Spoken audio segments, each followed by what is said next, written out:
Sa BHRC, ang karapatang pantao ay para sa lahat. Kasama ka sa aming isusulong at bibigyan ng halaga.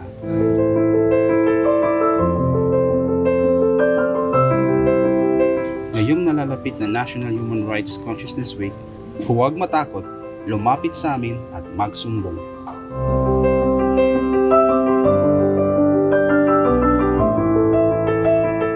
Bali ngayon,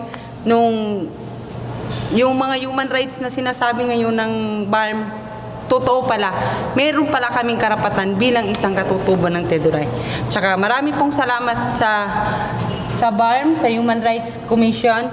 At least, meron kaming karapatang magsalita ng kami to, kailangan naming lumaban bilang isang Teduray.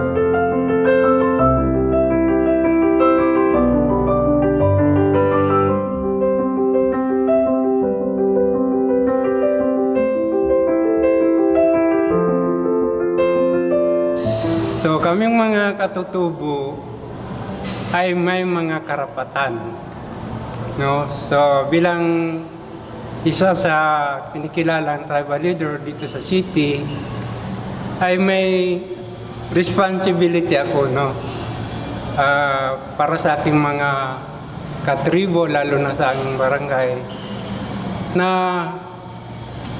i-disseminate yung information sa kanila, lalo na yung wala dito.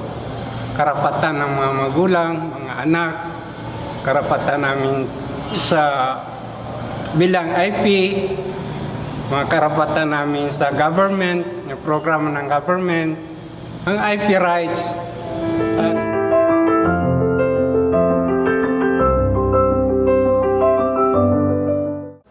Itong naging activity ng Bangsamoro Human Rights Commission, yung Kawagi for All, dito na nakikita talaga namin, no, bilang mga IP, ito yung naging nagbibigay sa amin ng aral regarding sa ano yung naging karapatan namin na bilang mga indigenous community ng Cotabato City.